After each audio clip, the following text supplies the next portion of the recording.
The scream tore through the alley behind the nightclub, and Juliana Morgan's heart seized in her chest as rough hands slammed her against the brick wall.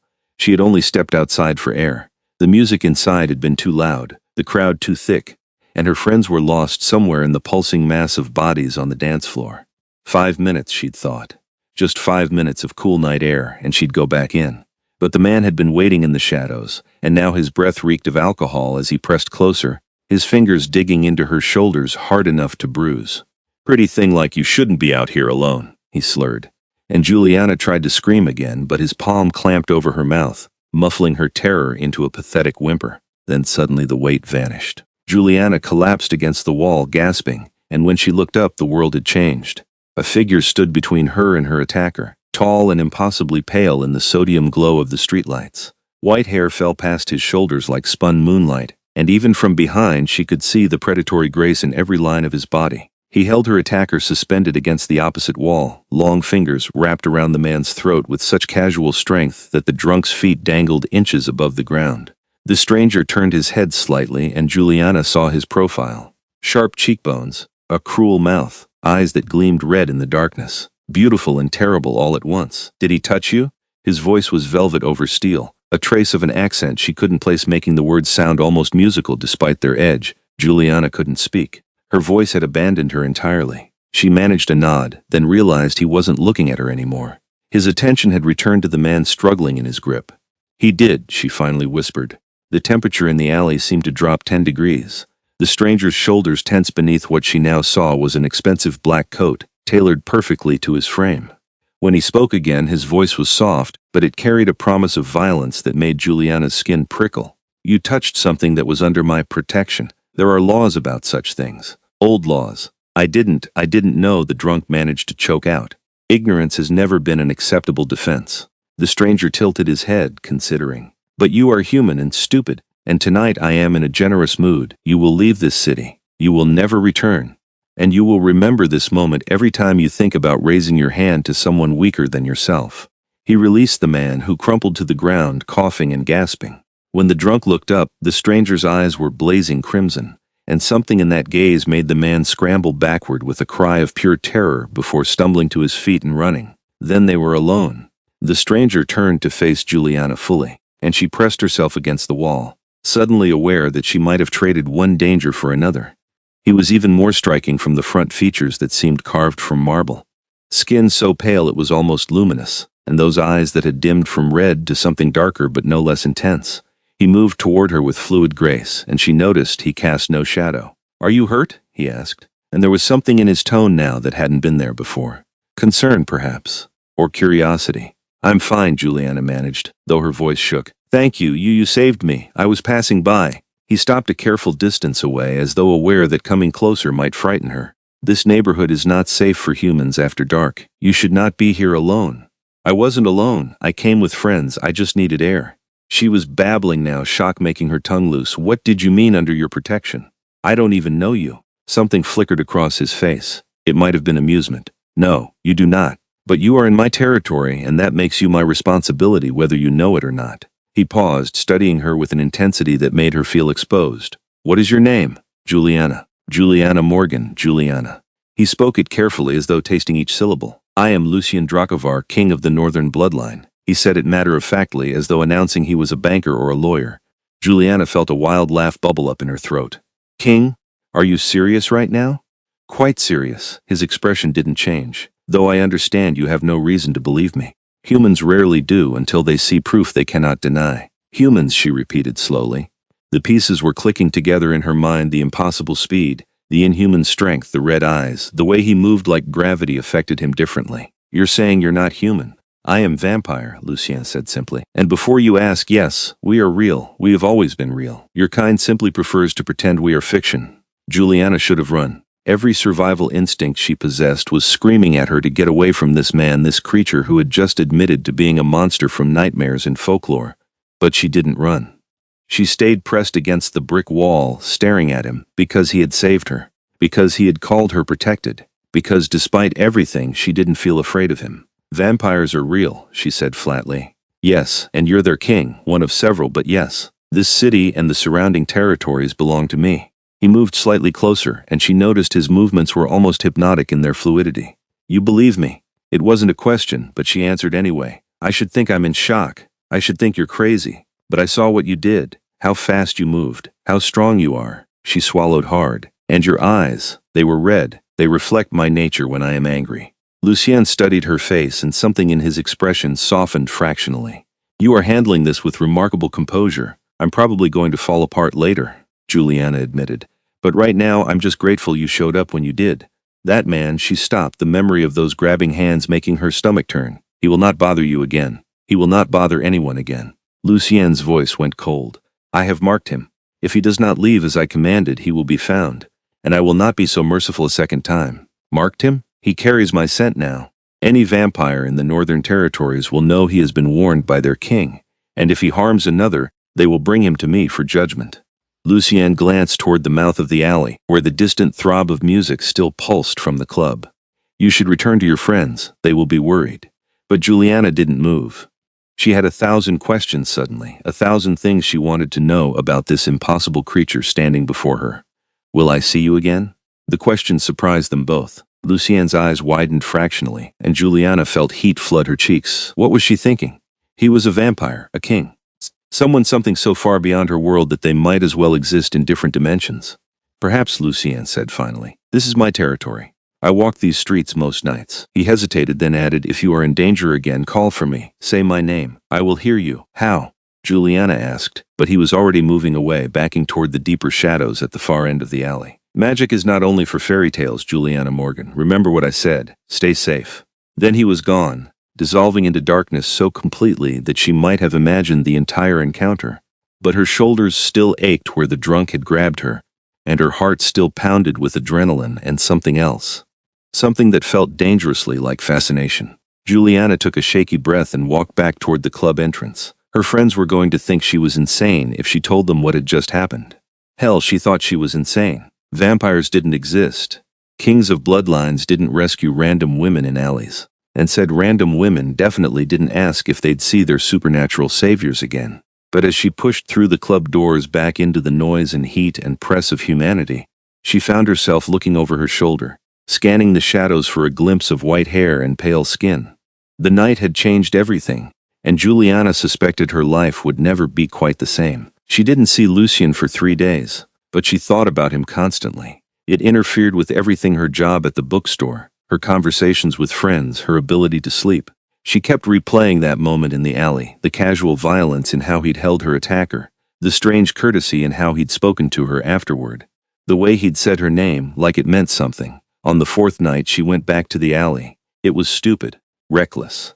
Juliana knew that even as she stood there in the same spot where he'd saved her, feeling foolish and desperate and more than a little crazy. What was she expecting? That he'd just appear because she wanted him to?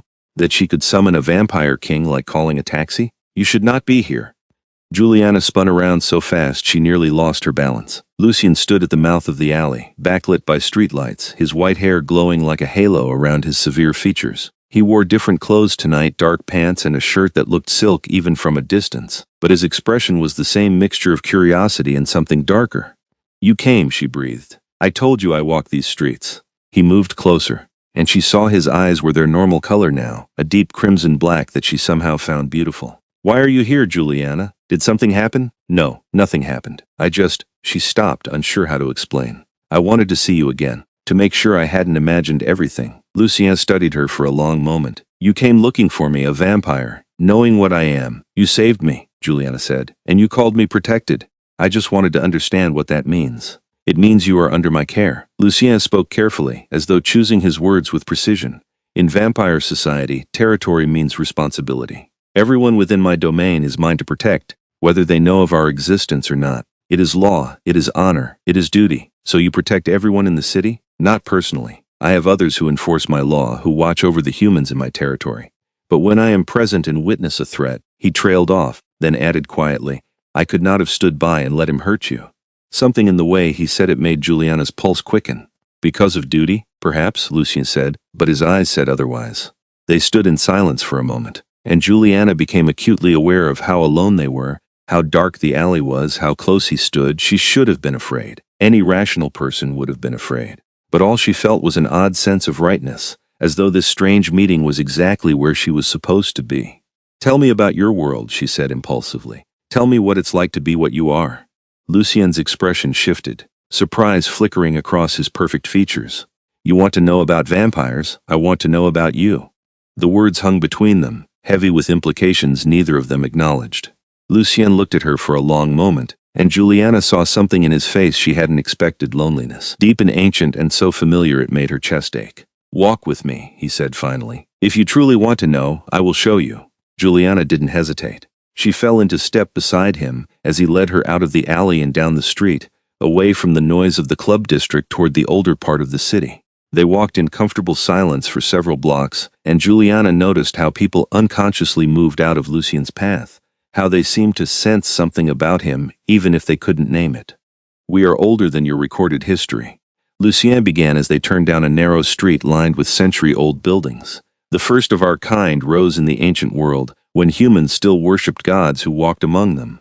We were made by magic and blood, creatures of the night, sustained by the life force of others." "You drink blood," Juliana said. "Yes, but not as your stories suggest. We do not kill indiscriminately. We have laws, codes of conduct, consent matters, even among vampires and humans. Those who break our laws face severe punishment." His voice hardened. "I have executed members of my own bloodline for harming innocents. But you need blood to survive?" "Yes. Though we can go longer without feeding than humans can without food. And we have methods of obtaining it that do not require violence. Blood banks, willing donors, arrangements with those who understand what we are." He glanced at her.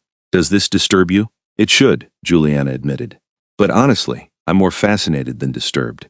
You're talking about an entire hidden society existing alongside ours. How have you stayed secret for so long?" "Carefully, and with the help of magic that makes humans see what they expect to see, remember what they can accept." Lucien led her down a side street toward what looked like an abandoned warehouse.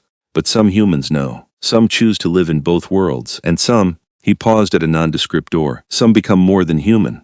"You can turn people," Juliana said, "make them vampires." "Yes, though it is not done lightly. The transformation is painful, dangerous, and permanent. And it requires the permission of a bloodline king to create new vampires in their territory." He produced a key from his pocket and unlocked the door. "What I am about to show you is secret, sacred to my kind. You must swear never to reveal its location to another living soul." "I swear," Juliana said without hesitation. Lucien pushed open the door and gestured her inside. Juliana stepped through and found herself at the top of a stone staircase that descended into darkness. But as Lucien followed her and the door closed behind them, lights flickered to life, not electric bulbs but actual flames in iron sconces along the walls, igniting one by one as though sensing their presence. "Magic," Lucien said simply, seeing her wonder. "The old kind. Blood magic, some call it, though that term has unfortunate connotations." They descended together, and with each step the air grew cooler and older. Juliana could feel the weight of earth above them, since they were going deep beneath the modern city. When they finally reached the bottom, she gasped. The chamber was enormous, carved from living rock and decorated with such opulence it took her breath away. Tapestries hung on the walls, their threads still vibrant despite obvious age. Furniture that looked like it belonged in a palace occupied different areas: velvet couches, polished tables, carved chairs that might have been thrones. Candles burned everywhere, casting warm golden light across everything. And vampires. There were perhaps a dozen of them scattered throughout the space, and Juliana knew immediately what they were. They all had that same impossible beauty, that pale skin and regal bearing. Some had white hair like Lucien, others had hair of silver or platinum blonde. All of them turned to look as Lucien entered with a human at his side, and their eyes reflected the candlelight in shades of red and amber and gold. "My lord," a female vampire said, rising from where she'd been reading. She had white hair braided down her back and wore a dress that looked centuries old. "You bring a guest." "I do, Seraphine." Lucien placed a hand lightly on Juliana's lower back, a gesture of both protection and presentation. "This is Juliana Morgan. She is to be treated with respect and courtesy. She is under my personal protection." A ripple went through the assembled vampires. Juliana felt their gazes intensify, saw curiosity and surprise in their ancient eyes. The one called Seraphine approached slowly, studying Juliana with open interest. "A human in the sanctuary," Seraphine said softly. "It has been decades since our king brought one here. You must be quite remarkable, Juliana Morgan." "I'm really not," Juliana said, finding her voice. "I'm just a woman who works in a bookstore." "You are here," another vampire said, this one male with a voice like distant thunder. "That alone makes you remarkable. Lucien does not share our world lightly." Lucienne's hand pressed slightly against Juliana's back, a subtle gesture of reassurance. I am showing her what we are. She has proven herself trustworthy and she asked to understand. He guided Juliana further into the chamber, toward a cluster of chairs near an actual fireplace. This is my court. Those who share my bloodline, who serve as my counsel and my family. Over the next hour, Juliana met them one by one. Seraphine, who had been turned during the Renaissance and spoke 4 languages. Magnus, the male with the deep voice, who had been a warrior in Rome's legions. Isolde, who looked barely older than Juliana but had lived through the Industrial Revolution. Each of them had stories that spanned centuries, memories of worlds long gone, perspectives that made Juliana's head spin. And through it all, Lucien stayed close to her side, his presence a constant reassurance. She noticed how the others deferred to him, how they called him Lord and King, how they watched him for cues on how to interact with this strange human in their midst. But she also noticed the genuine affection in their voices when they spoke to him, the respect that went beyond mere duty. How old are you? Juliana asked him finally, when they had moved away from the others to sit by the fireplace. Old enough that I have lost count of years, Lucien said. I was born in a time before your current calendar, in lands that have different names now. I have seen empires rise and fall. I have walked through human history as an observer and sometimes as a participant. That must be lonely, Juliana said quietly. Lucien looked at her sharply. Why would you say that? Because everyone you must have known, every human you might have cared about, they're all gone, and even your own kind, you're their king. That has to create distance. She met his eyes. I've felt lonely in a room full of people. I can't imagine what it's like to feel that for centuries. Something in Lucien's expression cracked, just for a moment. Vulnerability flashed across his face, there and gone so quickly Juliana might have imagined it. You see clearly, he said softly. More clearly than most, I'm observant. It's why I like working with books. You learn to read between the lines. And what do you read in me, Juliana Morgan? The question felt weighted with meaning. Juliana considered it carefully, looking at this ancient creature who had saved her, who had brought her into his secret world, who watched her now with an intensity that made her feel like the only person in existence. I think you're tired, she said finally. I think you've spent so long being strong and regal and kingly that you've forgotten how to be anything else. And I think, she paused, then continued bravely. I think meeting me has reminded you of something you thought you'd lost. And what would that be? Hope, possibility, the chance to connect with someone without the weight of centuries between you. Lucien stared at her for a long moment, and Juliana saw his hands clench on the arms of his chair. When he spoke, his voice was rough with emotion he didn't bother to hide. You have been in my life for mere days, and yet you speak truths that no one has dared voice in lifetimes. How is that possible? Sometimes outside perspective helps, Juliana said, though her heart was racing. Sometimes it takes someone who doesn't know all the history to see what's really there. And what do you see? Someone remarkable, Juliana said honestly. Someone lonely. Someone who I would very much like to know better if he'll let me. The silence that followed felt electric. Lucien leaned forward slightly, and Juliana became acutely aware of how close they sat, how the firelight played across his pale features, how his eyes had darkened to something almost black with emotion. You should not want to know me better, Lucien said, but there was no conviction in the words. I am vampire predator, king of a court you do not belong to. Nothing good can come from this attraction. So you feel it too, Juliana said, her pulse jumping. I thought maybe I was imagining it. You are not imagining anything. Lucien's voice had gone rough. I have felt drawn to you since the moment I saw you in that alley. You smelled of fear and courage, and when you looked at me you did not flinch. You thanked me. You asked to see me again. And now you sit in my sanctuary speaking truths that cut through centuries of careful control, and I find myself wanting things I have not wanted in longer than you can imagine. What things? Juliana whispered. Companionship, understanding, connection. Lucien's eyes blazed in the firelight. I want you, Juliana, and that is perhaps the most dangerous thing I could admit. Juliana's breath caught. She should have been frightened by the intensity in his voice, the hunger in his eyes. But all she felt was an answering want, a pull toward this impossible creature that defied every rational thought. Why is it dangerous? She asked. Because I am king. Because you are human. Because my world is violent and ancient and full of things that would hurt you without hesitation. Lucien stood abruptly, pacing away from her. I have enemies, Juliana, other bloodlines who would challenge my territory, who would see any weakness as an opportunity. If they knew you mattered to me, they would use you against me without mercy. Then we don't let them know, Juliana said, standing as well. Or we prepare, or we fight. But we don't give up something real just because it's complicated. Lucien turned to stare at her. You speak as though this is already decided, isn't it? Juliana moved closer to him, drawn by instinct and desire and something deeper she couldn't name yet. You feel this connection. I feel it. Whatever this is between us, it's real. And I don't know about you, but I've spent too much of my life being careful and safe and never taking chances. I'm not going to walk away from this just because it's scary. You are remarkable, Lucien said again, wonder in his voice. And foolish, and brave beyond reason. He reached out slowly, giving her time to pull away, and cupped her face gently in one pale hand. His skin was cool against hers, but not unpleasantly so. If we do this, if we explore whatever this is, there will be challenges. Dangers. Things I cannot protect you from, no matter how much I wish otherwise. I know, Juliana said, leaning into his touch. I'm not asking for easy, I'm just asking for honest, for real, Lucien repeated softly. His thumb brushed across her cheekbone, and Juliana shivered at the tenderness in the gesture. I have not had real in so very long. Then he was kissing her, and Juliana's world condensed to the cool press of his lips, the careful way he held her as though she might shatter. The centuries of loneliness and longing contained in that single perfect moment. She kissed him back with all the feeling she didn't have words for yet, and felt him respond, felt something in him unfurl like a flower that had been closed for too long. When they finally broke apart, both breathing hard despite Lucien's lack of need for air, his eyes were glowing faintly crimson. This changes everything, he said. I certainly hope so, Juliana replied, and was rewarded by something she hadn't expected: Lucien's rare, genuine smile. The weeks that followed were the strangest and most wonderful of Juliana's life. Lucien courted her with an old-world formality that should have been ridiculous but somehow felt perfect. He brought her flowers that bloomed only at night, took her to restaurants that catered to vampire clientele but welcomed select humans, showed her pieces of art and history that didn't exist in any public museum.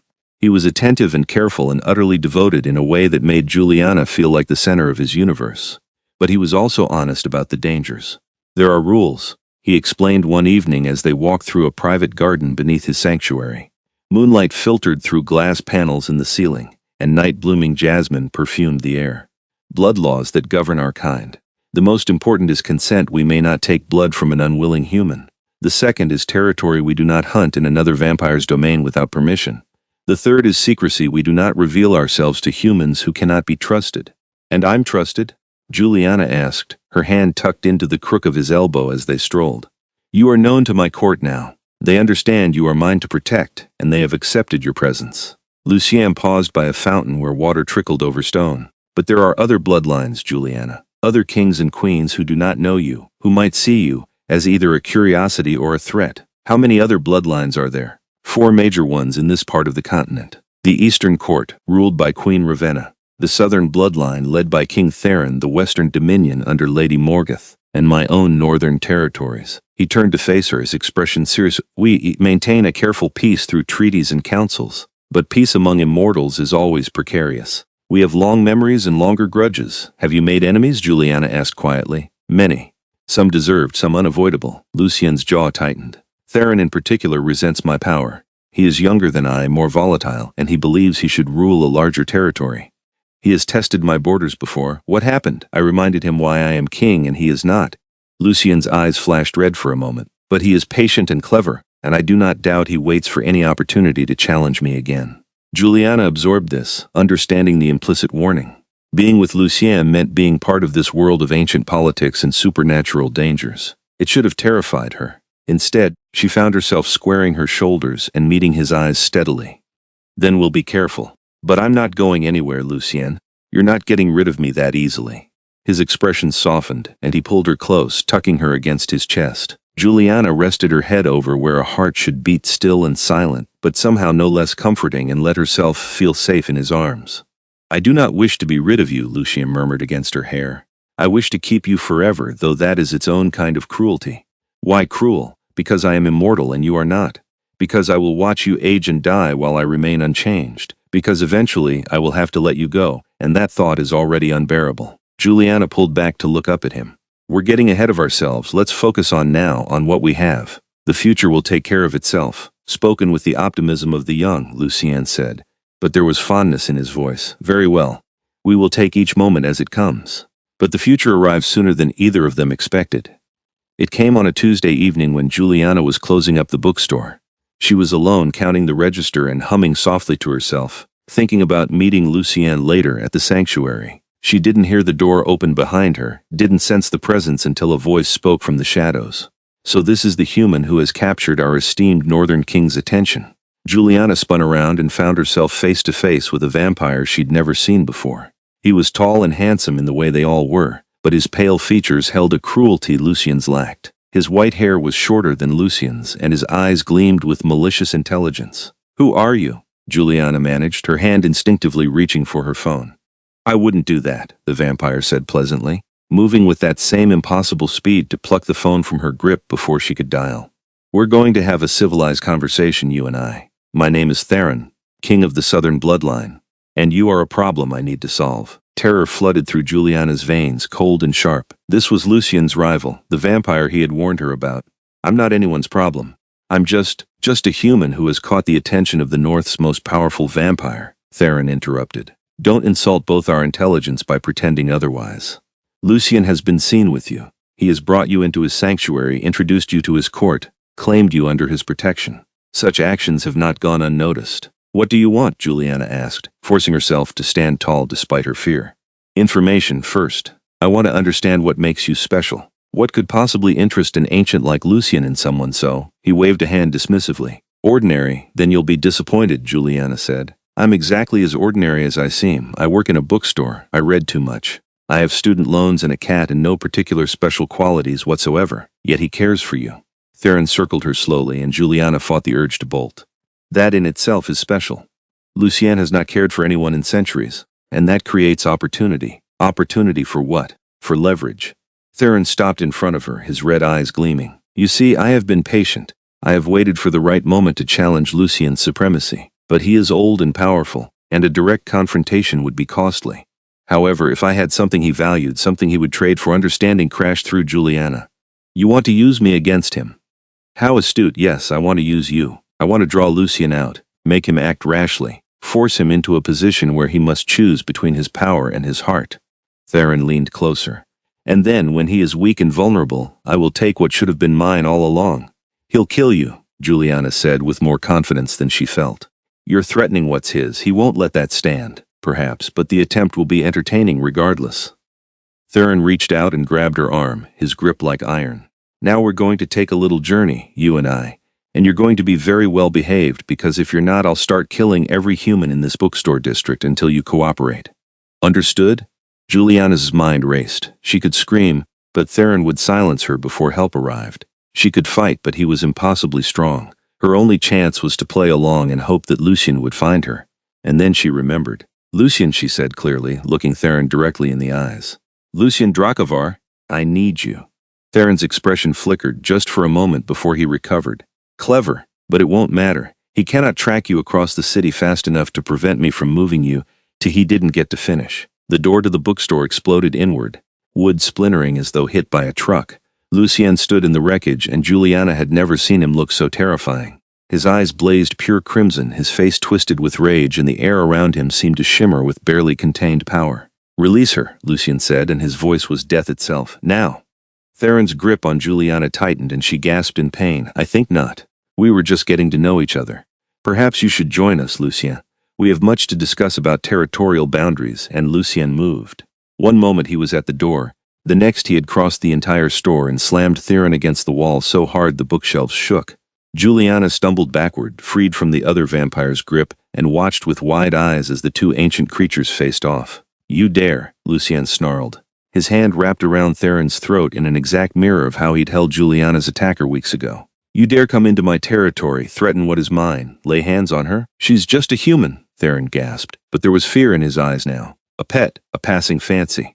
"She is everything," Lucien roared, and the lights in the bookstore flickered. "And you have just signed your own death warrant. Wait, the treaty: you cannot kill another king without council approval. Watch me." Juliana saw Lucien's hand tighten, saw the murderous intent in every line of his body, and she realized he meant it. He was going to kill Theron right here, right now, consequences be damned. And while part of her gloried in his protection, another part understood that such an action would start a war. "Lucien," she said, her voice cutting through the tension, "don't." He froze, though he didn't release Theron. "Juliana, I know you want to. God, I want you to. But you said there are laws, treaties. If you kill him without proper cause, won't that make things worse?" She moved closer carefully. Won't that put your whole bloodline at risk? He threatened you, Lucien said, but some of the red rage was fading from his eyes. He put his hands on you. That is cause enough. Then take him to your council, make it official. Do this the right way. Juliana reached out and touched his arm gently. Please, I'm okay. He didn't hurt me. Don't start a war over this. Lucien looked at her, and the conflict on his face was painful to see. Finally, slowly, he nodded. His grip on Theron loosened fractionally. You live because she asked for mercy. Because she is wiser than both of us combined. But mark me well, Theron, you will stand before the council. You will answer for breaking our treaties, and if you ever come near her again, no power in this world or the next will save you from my vengeance. He released Theron, who crumpled to the floor gasping. Before the Southern King could recover, Lucien turned and scooped Juliana into his arms, holding her close. Are you hurt? His hands moved over her frantically, checking for injuries. Did he touch you? What did he say? I'm fine, Juliana assured him, wrapping her arms around his neck. Shaken up but fine, you got here in time. When I heard you call my name, felt your fear through the bond, Lucien's voice broke. I have never moved so fast. I would have torn the city apart to reach you. Bond? Juliana asked, but before Lucien could answer, other vampires arrived. Seraphine and Magnus and Isolde, all looking ready for battle, all stopping short when they saw their king holding a human woman while Theron slowly picked himself up off the floor. My lord, Seraphine said carefully. What has happened? Theron has violated treaty, Lucien said coldly, not taking his eyes off Juliana's face. He entered my territory without permission, threatened my protected, and attempted to take her by force. I invoke my right to call a council of bloodline kings. Lucien, that is not necessary, Theron said, recovering some of his composure. A misunderstanding, surely. I was merely curious about the human who had caught your attention. I meant no real harm. You threatened to kill innocents if she did not cooperate, Lucien said flatly. She heard you. I heard her terror. There is no misunderstanding. Theron's face hardened. Very well. Call your council. But be warned, others may not see this as the grievous crime you claim. She is human, Lucien. Most of our kind view them as little more than cattle. Then most of our kind are fools, Lucien said. And I will enjoy proving why I have held my territory for 1,000 years while younger vampires like you still play at being kings. He carried Juliana toward the door, pausing only to say over his shoulder, Magnus, Seraphine, ensure Theron reaches the sanctuary alive but not comfortably. He will answer for this. They left the bookstore, and Juliana noticed that dawn was still hours away. The streets were quiet, most of the city asleep, unaware of the supernatural drama that had just unfolded. Lucien carried her with no visible effort, his long strides eating up the distance as he headed toward his sanctuary. You called me, he said finally. I told you that you could, but I did not expect I had not realized the bond was so strong. What bond? Juliana asked again. You mentioned it before, and Theron said something about feeling my fear. When a vampire claims someone under their protection, there can be a connection, a link between souls. It is rare, occurring only when the vampire feels genuine emotion for the protected. Lucien's arms tightened around her. I felt it forming from the first moment I saw you, but I did not realize how deep it had become until I heard your call. Your fear crashed through me like a physical blow, and I knew exactly where you were, exactly what you needed. So we're connected now? Supernaturally? Yes, if you will it. The bond requires acceptance from both parties to be complete. He looked down at her, vulnerability clear in his ancient eyes. Do you accept it, Juliana? Do you accept me, and all that I am, and all the danger that comes with standing at my side? Juliana thought about everything that had happened: the attack in the alley, the revelation of vampires, the introduction to his court, the growing feelings between them, and now this threat from Theron. Any sane person would run. Any rational human would see the warning signs and get out while they still could. But when she looked at Lucien, all she saw was someone who had saved her, protected her, shown her wonders, and looked at her like she was the most precious thing in his long existence. Someone who had been willing to start a war rather than let her be harmed. Someone who made her feel more alive than she ever had before. I accept, she said clearly. I accept the bond. I accept you, all of it. Lucien stopped walking. They stood in the middle of an empty street beneath flickering streetlights, and he stared at her as though she had just given him the world. You understand what this means? Once the bond is complete, it cannot be easily broken. You will feel my emotions as I feel yours. You will know when I am near, and I will always be able to find you. We will be tied together for as long as you live. As long as I live, Juliana repeated, noting the qualifier. But not as long as you do. Pain flashed across his face. No, your mortality remains. Unless he stopped himself. Unless I become like you, Juliana finished. That's what you were going to say, isn't it? Unless I become vampire, it is possible. But it is not a decision to make lightly, and it is not one I would ever pressure you toward. The transformation is irreversible, Juliana. You would lose your humanity, your ability to walk in daylight, your mortal life. You would gain immortality and power, but at a cost some find too steep. Something to think about, Juliana said. But not tonight. Tonight I just want to be with you, to feel safe, to process everything that just happened. Lucienne resumed walking, and soon they were descending into the sanctuary. The other vampires gave them space as Lucienne carried Juliana to his private chambers, a suite of rooms she had glimpsed before but never entered. They were decorated with the same opulence as the rest of the sanctuary, but with personal touches. Books on shelves, art on the walls, a massive bed that looked more like a work of art than furniture. "You sleep here?" Juliana asked as he set her down gently on the edge of the mattress. "Sometimes. Vampires do not need sleep as you do, but we can enter a state of rest that serves a similar purpose." He knelt in front of her, taking her hands in his. "Juliana, I am so sorry. I should have anticipated Theron might move against you. I should have provided better protection. You can't watch me every second," Juliana said, "and you got there when I needed you. That's what matters." "I felt your terror," Lucienne said roughly. "I felt your fear, and I have never in my entire existence known such rage. If you had not asked me to spare him, I would have killed him without hesitation. Council be damned, treaties be damned, everything be damned. I would have torn him apart for daring to touch you. But you didn't," Juliana said softly. "You listened to me. You chose wisdom over vengeance. That takes incredible strength. It took your strength, not mine. I am powerful, Juliana, but you are brave beyond measure. You faced down a vampire king and then convinced another to show mercy. You are extraordinary." "I'm really not," Juliana protested, but Lucien shook his head. "You are, and I." He paused, and for a moment he looked uncertain, this ancient king who had lived for centuries. "I love you, Juliana Morgan. I have loved you since you thanked me for saving you in that alley. I have loved you through every conversation, every moment, every glimpse of your remarkable soul. And I will love you for the rest of your days and beyond, whether you choose to remain human or become something more." Tears pricked Juliana's eyes. "You love me? Desperately, completely, with everything I am or ever was." Lucien's crimson eyes blazed with emotion. "I know it is soon. I know we have known each other mere weeks. But when you have lived as long as I have, you learn to recognize truth when you find it. And you, Juliana, are the truest thing I have ever known." "I love you too," Juliana whispered, and felt the bond between them flare bright and strong. "I love you so much it terrifies me. I barely understand it, but I know it's real." Lucien surged up and kissed her with a fierce tenderness that made her head spin. Juliana kissed him back, pouring all her feeling into it, and felt their bond solidify, clicking into place like a lock finding its key. Suddenly she could sense him in a way she couldn't before, could feel his love and relief and lingering fear, could sense the depth of his emotion like an ocean she could drown in. "I feel you," she gasped against his mouth. "Lucien, I can feel what you're feeling." "As I feel you," he murmured. "The bond is complete now. We are connected truly and deeply. Whatever comes, we face it together." They spent the rest of the night in his chambers, talking and holding each other, learning the new dimensions of their bond.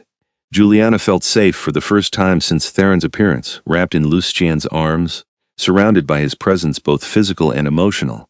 But dawn was coming, and with it the council. The meeting was held 2 nights later in a neutral territory, an abandoned cathedral that had been converted into a gathering place for vampire kind.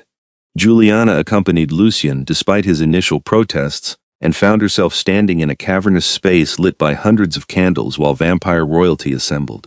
Queen Ravenna of the Eastern Court was striking, with silver-white hair piled high and eyes like frozen amber. She wore clothes that looked like they belonged in a museum, and she regarded Juliana with cool interest. Lady Morgoth of the Western Dominion was smaller, delicate-looking, but her gaze held a sharpness that suggested dangerous intelligence. And Theron, of course, stood on the opposite side of the cathedral with his own delegation, looking unrepentant. "This council is called to order," Seraphine announced, serving as speaker despite not being a monarch herself. "King Lucien Dracovar of the Northern Bloodline has brought charges against King Theron of the Southern Bloodline. The charges are violation of territory, threatening a protected human, and breaking our long-held treaties regarding consent and force. These charges are absurd," Theron said immediately. "I did nothing more than speak to a human.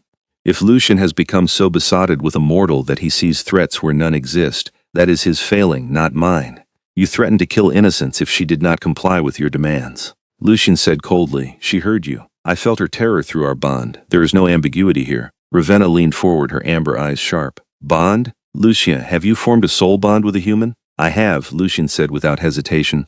and Juliana felt his hand tighten on hers. She is mine and I am hers, bound by magic and choice. Any threat to her is a threat to me, murmurs rippled through the assembled vampires.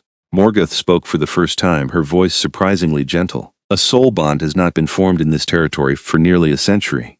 Such things are sacred among our kind, protected by the oldest laws. If Theron interfered with a bonded pair, he has committed a grave offense. She was not bonded when I approached her, Theron protested. The bond formed after. Therefore, I did nothing wrong.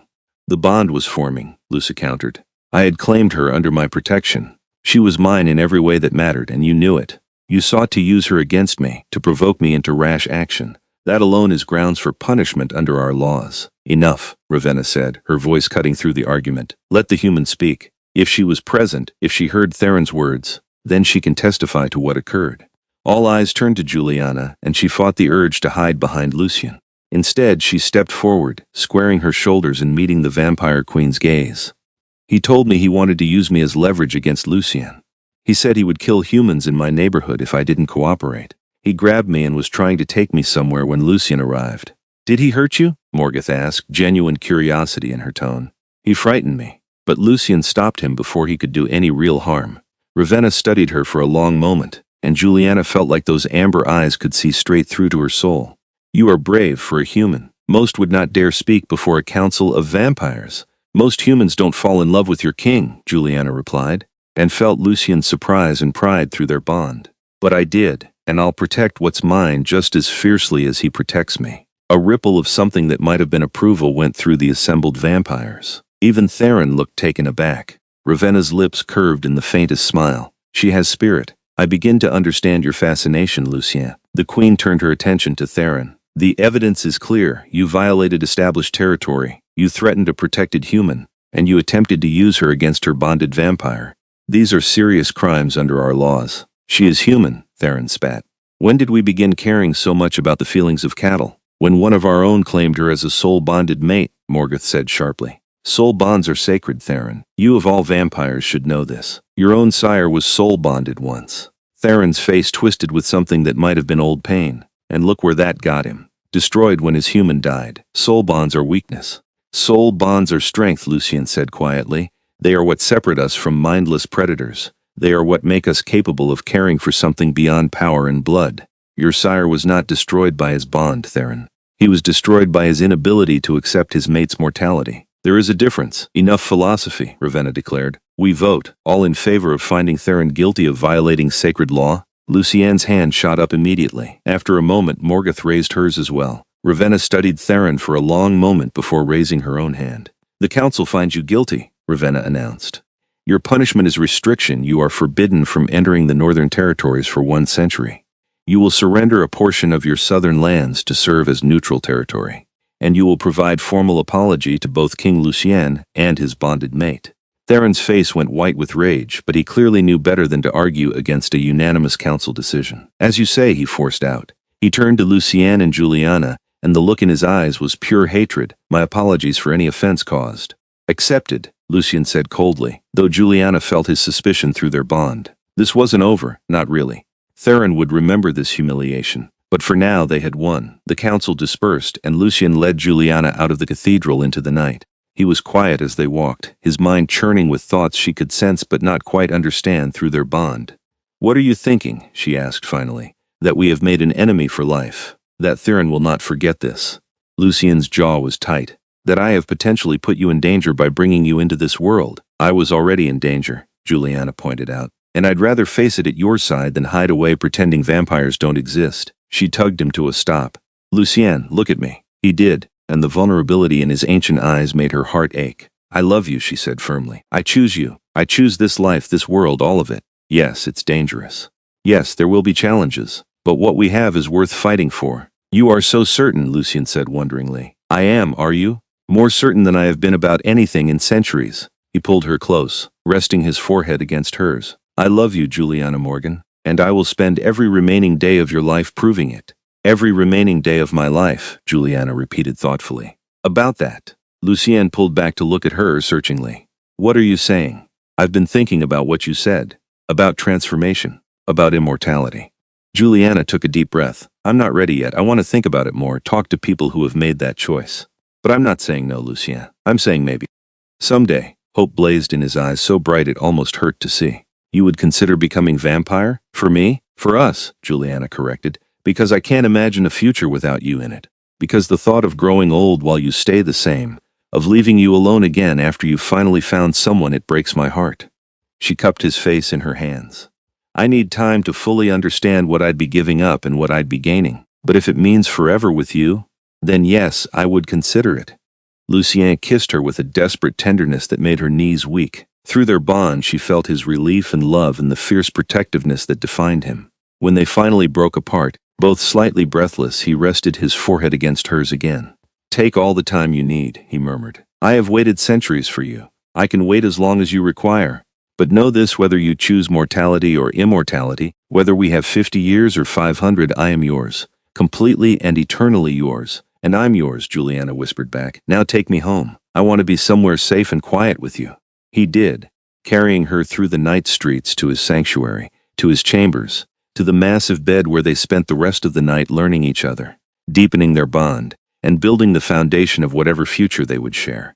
Over the following months, Juliana's life transformed in ways she could never have imagined. She met more vampires, learned their laws and customs, heard stories that spanned millennia. She spoke at length with Isolde, who had been turned in her 20s and had never regretted the choice. She talked to humans who lived among vampires but remained mortal, understanding both sides of the decision she faced. And through it all, Lucien was patient. He never pressed, never pushed, simply loved her with a constancy that made her feel cherished beyond measure. He showed her the best parts of his world, the art, the history, the magic that existed in the shadows.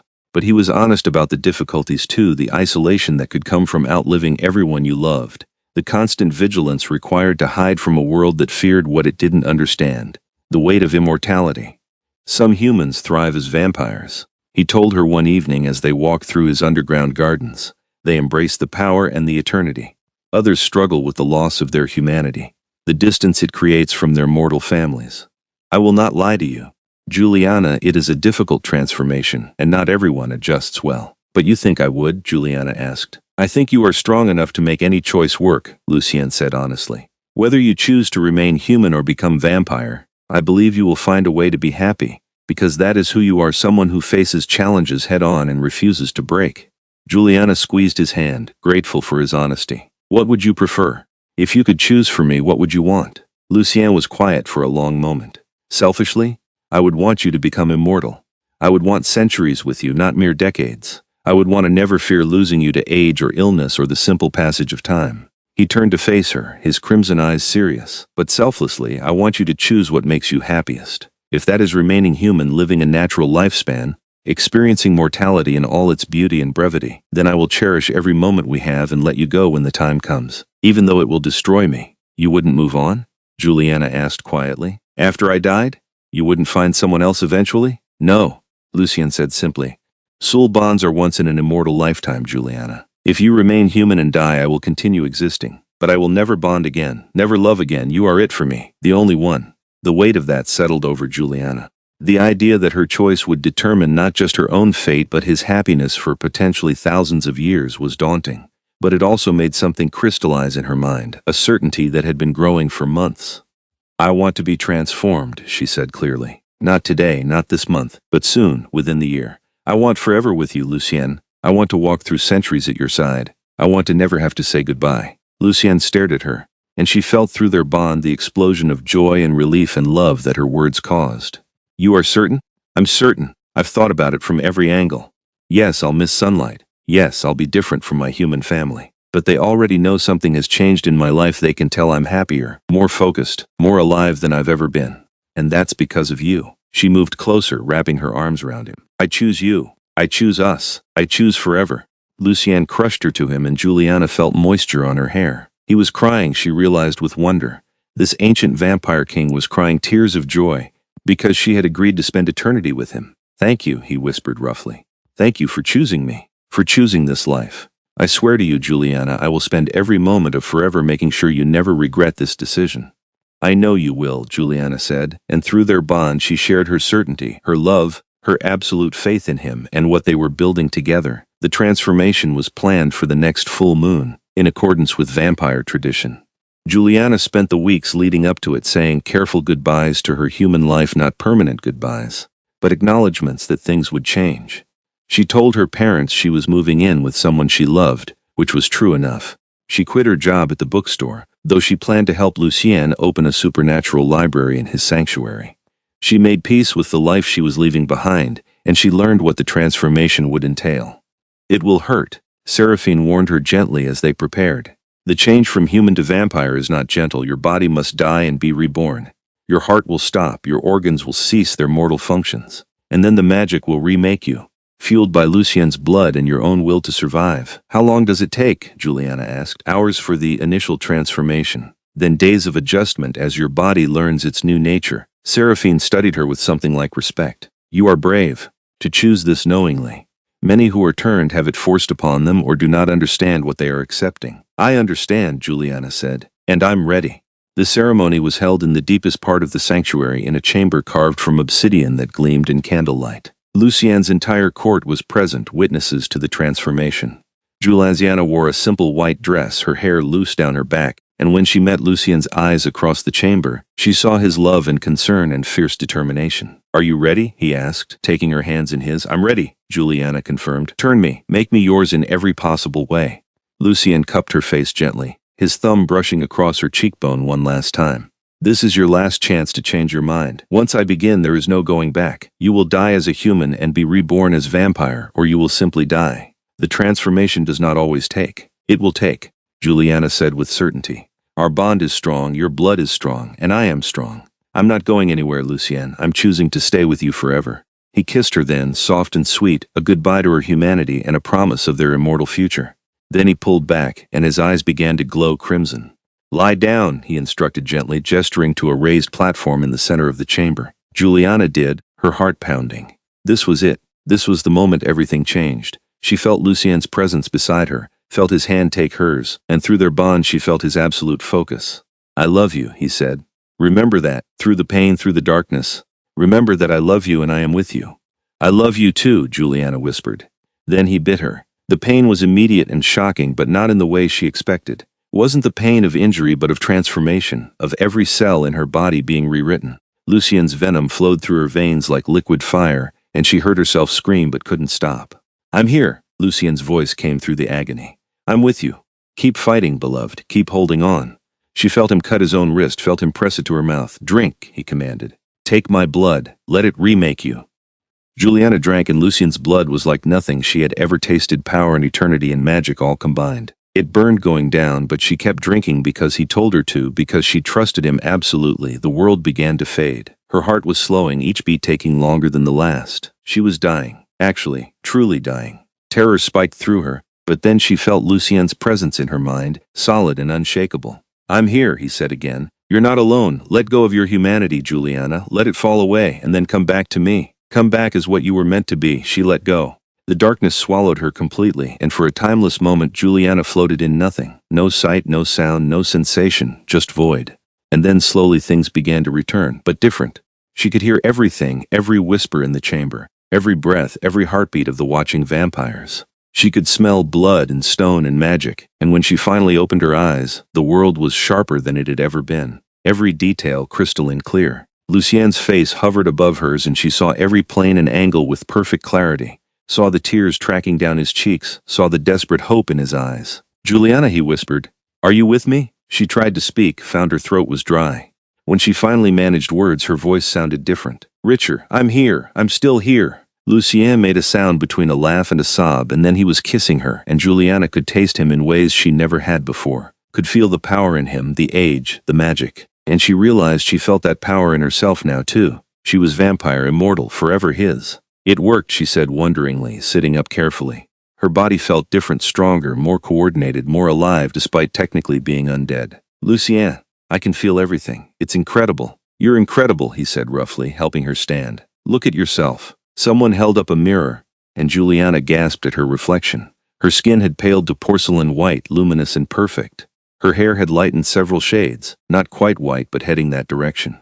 And her eyes gleamed with inner fire, crimson and gold all mixed together. I'm beautiful, she whispered. You were always beautiful, Lucien said. But now you are eternal. Now you are truly mine in every way that matters. He turned to address his court. I present to you Juliana Morgan Dracovar, my bonded mate and your new princess. The vampires present bowed their heads in acknowledgement, and Juliana felt the weight of their acceptance. She was part of this world now, part of this family, part of something ancient and powerful and remarkable. And she was with Lucien forever. The adjustment to vampire life took time, but Juliana adapted faster than anyone expected. She learned to control her new strength, to manage the thirst for blood that was now a constant presence. She discovered she had an affinity for mind magic, able to sense emotions and sometimes thoughts if she concentrated. And she reveled in the freedom of immortality, the knowledge that she and Lucien had endless time together. They made regular visits to her human family, carefully glamored so they didn't notice the dramatic changes in Juliana's appearance.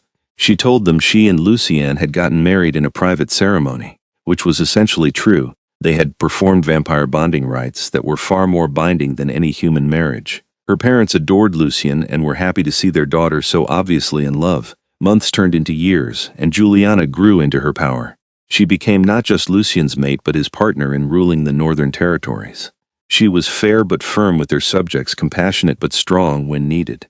The vampires of their court came to love her as much as they respected Lucien, and together they ushered in an era of prosperity and peace. But of course, peace never lasts forever. 5 years after her transformation, Theron made his move. The attack came at dawn, when vampires were at their weakest, retreating from the sun's rays into the safety of their sanctuaries. Theron had spent years planning, gathering allies who resented the northern bloodline's power. He had built an army in secret, and now he unleashed it against Lucien's territories. Juliana woke to the sound of alarms, magical wards being tripped, barriers being breached. She and Lucien bolted from their bed, already moving with vampire speed toward the sanctuary's defenses. Through their bond, she felt his fury and determination, and she matched it with her own. He broke the council's decree. Lucien snarled as they raced through corridors. He entered my territory in force. This is war. Then we fight, Juliana said grimly. We protect what's ours. They emerged into the main chamber to find chaos.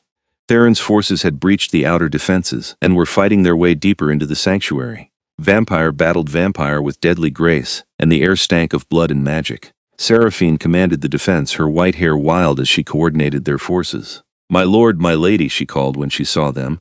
Theron leads them personally. He demands you surrender your crown and territories. Never, Lucien said flatly. We end this now. He and Juliana plunged into the battle, and Juliana discovered she was magnificent at combat. Her speed and strength combined with her mind magic to make her a devastating opponent. She could sense attacks before they came, could feel her enemy's intentions and counter accordingly.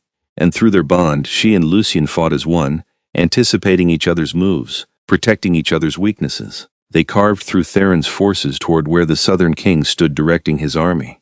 When Theron saw them coming, his face twisted with hatred. So the little human thinks she's a warrior now, he sneered. How precious. I'm not human anymore, Juliana said coldly. I'm vampire, I'm his mate, and I'm about to teach you why that was the worst mistake you could have made. She launched herself at him with all her considerable speed, and Theron barely blocked her strike. They exchanged blows faster than mortal eyes could follow, a deadly dance of fang and claw and supernatural power. But Theron was older, stronger, and eventually he got past her guard. Pain exploded through Juliana as his hand pierced her chest, reaching for her heart. She gasped, feeling her immortal life suddenly shockingly fragile. Through their bond, Lucien's terror crashed into her, and she heard his roar of absolute fury. Then Theron was flying backward, torn away from her by Lucien's unstoppable force. Juliana collapsed to her knees, hand pressed to the wound in her chest that was already starting to heal, but she could feel how close it had been. Another inch and Theron would have torn her heart out, killing her for good. You dare, Lucien said, and his voice made the very walls shake. You dare strike my mate, you dare attempt to kill my bonded. You die for this, Theron. No counsel, no mercy, no reprieve. You die. What followed was barely a fight, it was an execution. Lucien unleashed the full extent of his power, centuries of stored magic and strength channeled into pure destructive force. Theron tried to defend himself, tried to fight back, but he might as well have been fighting a hurricane. Lucien was unstoppable, his rage at the threat to Juliana making him more dangerous than he had been in centuries. Within minutes, Theron lay defeated, Lucien's hand wrapped around his throat in a perfect echo of that first night in the alley. Any last words? Lucien asked coldly. This isn't over, Theron gasped. Others will come. Let them try, Lucien said. I am Lucien Dracovar, king of the northern bloodline, and I will destroy anyone who threatens what is mine. You should have learned that lesson when I showed you mercy. Now you will serve as an example." He tightened his grip, and Theron's head separated from his body with a wet sound. The Southern King crumbled to ash, his immortal life ended, his threat neutralized permanently. The remaining attackers saw their leader fall and broke, fleeing back toward the sanctuary exits. Lucien's forces pursued them, but Lucien himself turned and ran back to Juliana, dropping to his knees beside her. "Let me see," he demanded, pulling her hand away from her chest. "How bad is it?" "Healing," Juliana assured him, though the wound still ached. "He didn't get my heart. I'm okay." He almost, if I had been a moment slower. Lucien's hands were shaking as he checked her injury. "I could have lost you." "But you didn't," Juliana said firmly. "I'm here, I'm alive. We're both alive, and he's dead. We won, Lucien." He pulled her into his arms, holding her so tightly she would have suffocated if she still needed to breathe. Through their bond, she felt his terror slowly ebbing, replaced by relief and lingering fury and overwhelming love. "I cannot lose you," he said roughly. "Not now, not ever. You are everything to me, Juliana." "And you're everything to me," Juliana said, wrapping her arms around him. "Which is why we're going to be more careful from now on. Which is why we're going to strengthen our defenses. Which is why we're going to make sure everyone knows what happens to those who threaten us." Lucien pulled back to look at her, and despite everything, he was almost smiling. "You are fierce, my love, a true vampire queen." "I learned from the best," Juliana said, and kissed him. They remained there in the aftermath of battle, holding each other, until Seraphine approached to report that the last of the attackers had been driven off or killed. The sanctuary was secure once more. "What should we do with Theron's remaining forces?" Seraphine asked. "Those who survived are requesting mercy." "Grant it," Lucien said, surprising everyone, "but make it clear they have one chance. They can swear loyalty to our bloodline, or they can leave these territories and never return. Anyone who breaks their oath will face the same fate as their former king." "As you command, my lord." As Seraphine left to carry out his orders, Juliana looked at Lucien curiously. "That was surprisingly merciful, given what just happened." "I was reminded that mercy has its place," Lucien said quietly. "You asked me to show it to Theron once, and though he ultimately proved unworthy, the sentiment was right. We rule through strength, yes, but also through justice. Those vampires followed a leader who lied to them about our supposed weaknesses.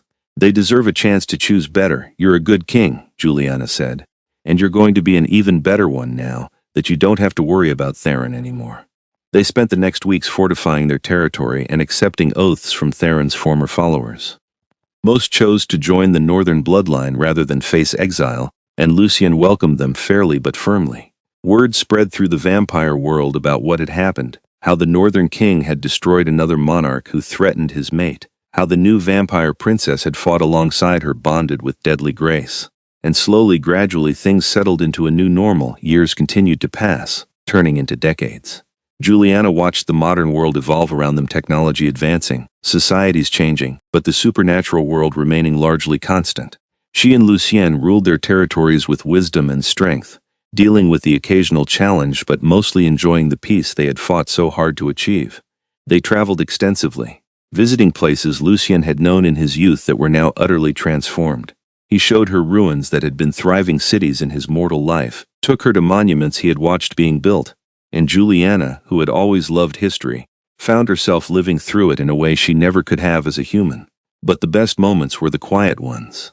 Evenings spent in their chambers reading together, the bond between them a constant warm presence.